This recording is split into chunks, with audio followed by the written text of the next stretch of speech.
Hey, yo everyone, Andrew here, bringing you another video review. Today we're going to be doing my comic load for the week.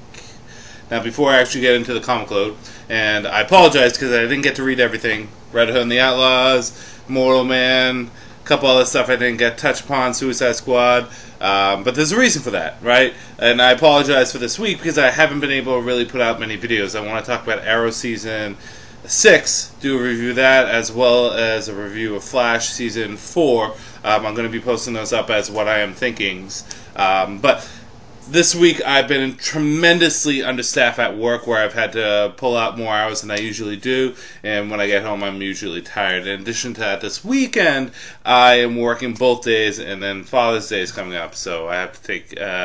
I'm doing something with my father, and I think something's happening with me. I don't know. So it's been a little busy, but relief is coming. I am going to be fully staffed next week, so I can do those videos that I want to do, and kind of get the ball rolling on a lot of things. I mean, July is going to be a time when I'm really going to be able to pump out more videos, but next weekend I'm going to do some videos, get them set, put them aside, and kind of post them periodically, right? In addition to that, like I said, I'm going to be re-reviewing some old stories for Batman, as well as jumping into some other ones we haven't touched, dip into some of the New 52 things we haven't really been able to go over. With that said, before we get into the actual reviews themselves, I wanted to thank my $5 backers, Paul, the Gay Comic Book Geek, Connor from OKayFabe, and Sammy from the Bat Brand. Thank you very much, guys. I really do appreciate it. With that said, let's jump into it, and we're going to start where we always start, with a little bit of Batman in our life, with Detective Comics 982. Now this is dealing with the Cult of Blackfire. Now if you don't know who Deacon Blackfire is, I'm going to give you a brief history of him. Deacon Blackfire was part of the story The Cult, which is a controversial story where Batman was drugged by Blackfire and did some pretty heinous things while out of his mind. He eventually defeated Blackfire and, well, went on with his life. Deacon Blackfire kind of disappeared and really didn't show up that much. What made the story so controversial was the fact that when Batman was hallucinating, he might have killed people. Kind of debatable and up in the air. Good thing is that in New 52, Deacon Blackfire showed up again in Batman Eternal. And while in Batman Eternal, it is revealed that Batman never became hallucinated or killed anyone. That was retconned out. So that's good, because my one thing is my Batman never kills. But he kind of got destroyed by the Spectre and disappeared, or so we thought. He returns in this standalone issue where he wants to possess a child and get a new body, and Batman has to go through all the grittiness of dealing with the Cult of Blackfire in order to stop him. On a whole, this was a solid standalone issue. I wasn't expecting this after the end of the long run we've had on Detective Comics with the Batman or the Gotham Knights, whatever the team wants to be called. This had a lot of grittiness to this. The art was fantastic, and for a standalone story, it was handled very well. So, I recommend picking it up. Batman: Prelude to the Wedding, Part 3. Batgirl versus the Riddler. Now, the great thing about this issue is it's a nice back and forth between the Riddler and Batgirl, who never really interact with each other, but they actually work well as just opposed to each other. Riddler is a thinker and Batgirl is a solver, and, well, it just balances out very nicely. The only downside to this, it doesn't really deal much with the wedding, so it just feels like an excuse to have a story where Riddler gets taken on with Batgirl, but I don't know how I enjoyed it. If you're a fan of either of these characters, pick it up. I don't think this is necessary in the prelude to the wedding, but hey, if you're a fan, go get it. Thor, issue number 1, although I'm not sure if it's issue number 1, because if you check at the bottom of it, it says Legacy. Well, you probably can't see that because my camera sucks. LGY number 707, so I don't know if they do that to keep the same numbering, but whatever. So, I like Thor. He's one of the characters from Marvel, especially on their more heroic side, outside of the X-Men, that I tend to gravitate to. Him and Captain America.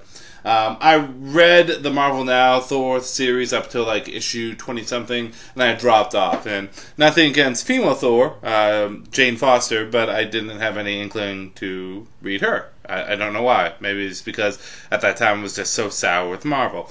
I figured this is a good start to get back into Thor, and so I did. So what I've missed since I've been gone? Well, Thor has no Mjolnir at all. Apparently it was destroyed or lost or whatever. Again, I didn't read anything before this, so I'm jumping in with fresh new eyes.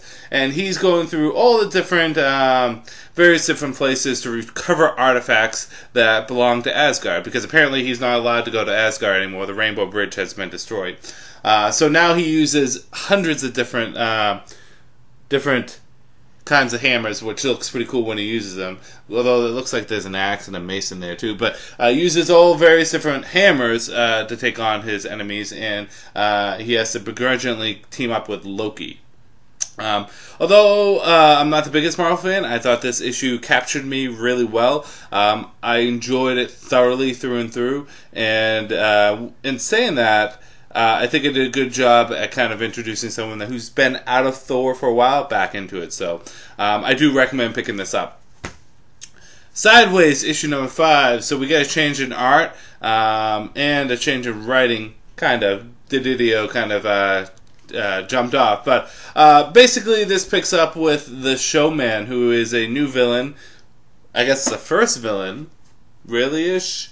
Roguish, I don't know, of Sideways. Basically, Sideways is getting, I don't know, he's getting trolled, for lack of a better term, by this showman who's basically trying to discredit him as a superhero, although Sideways isn't really a superhero yet.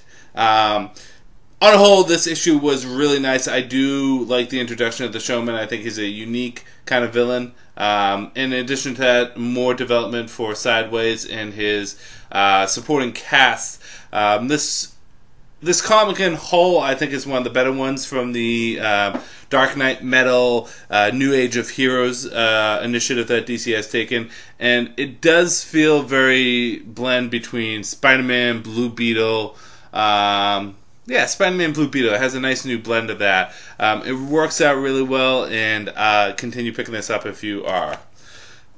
Titans Special number 1. So long and short of this is a prelude to the new Titans lineup that's coming out in the next issue, which I forget which issue it is. They've been throwing advertisements out, so I'm probably going to see it once I flip through these pages. Or maybe not. Maybe I won't. No, I guess I'm not. So long and short of it is in the next issue of Titans there's going to be a new team because the Justice League has officially disbanded the Titans. But they are allowing Dick Grayson the ability to create a new Titans team sanctioned under the Justice League. So he decides to go to recruit that, and he does so by recruiting former Teen Titans members, former Titans members, and some wild cards that have not really been used that much in the DCU.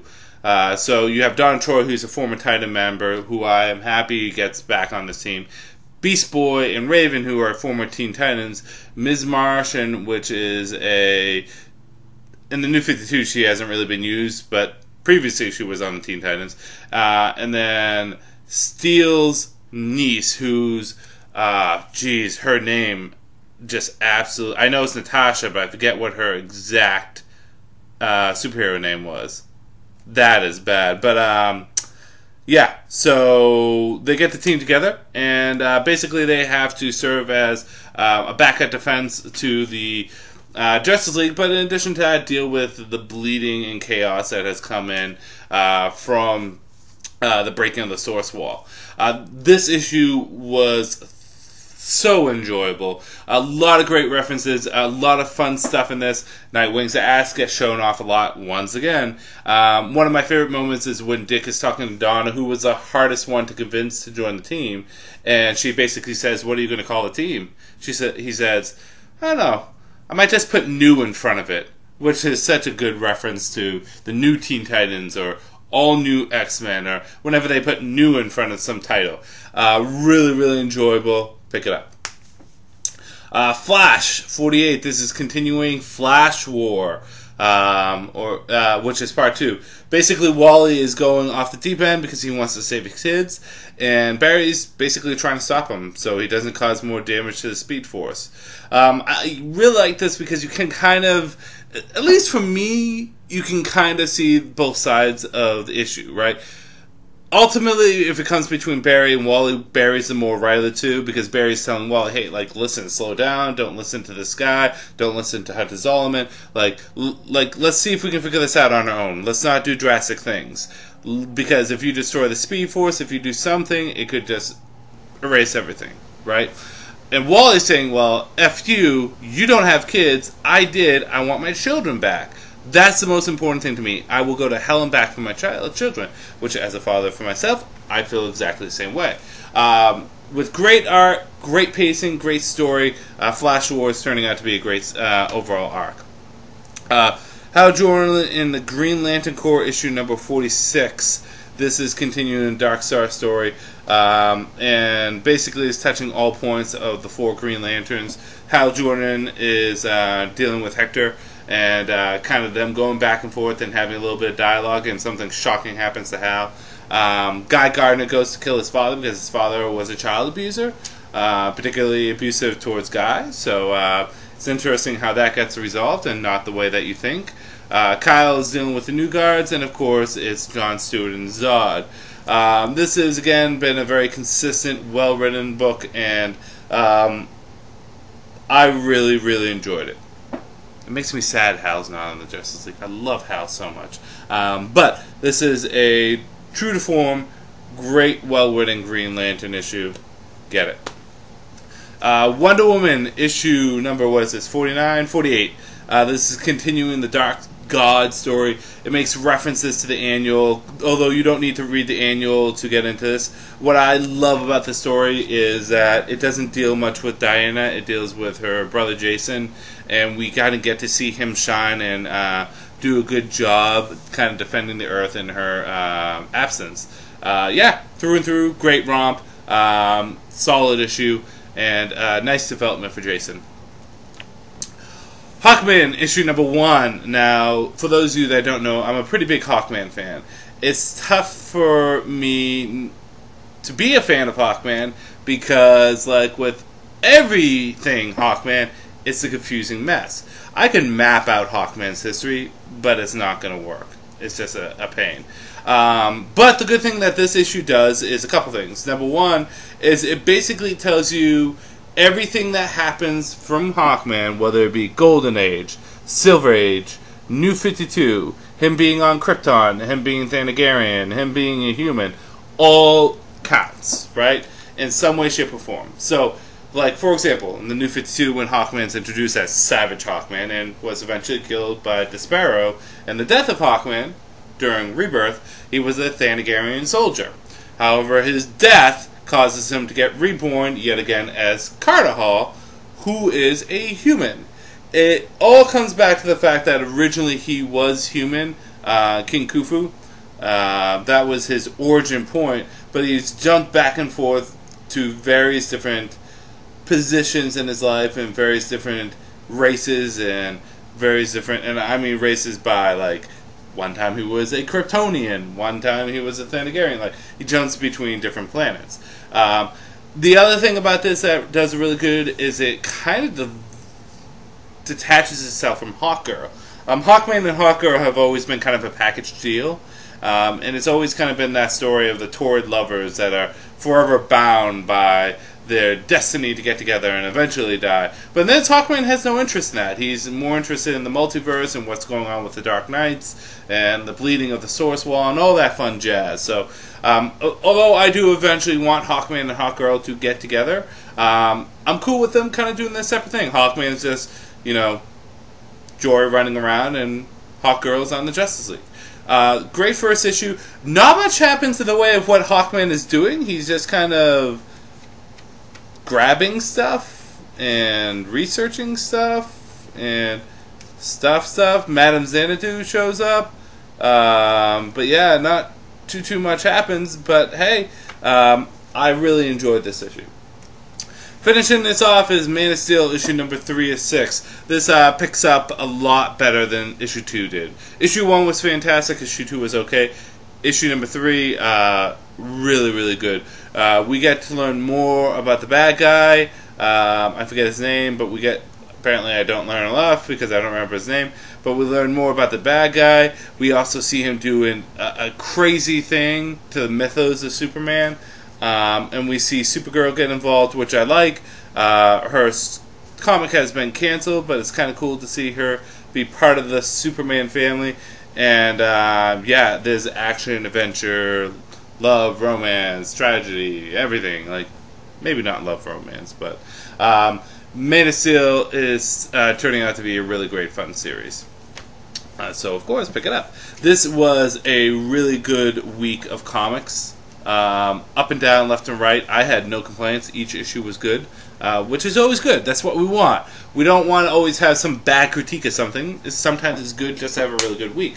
Now, again, I didn't read all my comics, so there might be some grenades in there. But in saying that, my pick of the week would have to go to Titans Special Number 1. I just loved it going around making this new team and having this team kind of be official to the Justice League. And I really love the feeling that you get to it. And how Dick approaches things. So, if there's anything I would say, get this, and this would make you excited for the next issue of Titans. So, yeah, like I said, I'm going to be getting out some more videos. I'm sorry about the lack of this week. Again, work, but at least we got the comic loadout, and I'm going to be recording my Flash or Arrow review. Actually, maybe I'll do a Twitter poll, and you guys can vote on what you want me to review first. Because I'll do one this week and I'll do one next week. And then DC Legends tomorrow and Supergirl, which I haven't caught up to Supergirl yet. I'm still catching up. But yeah, with that said, this is Andrew saying peace out for now.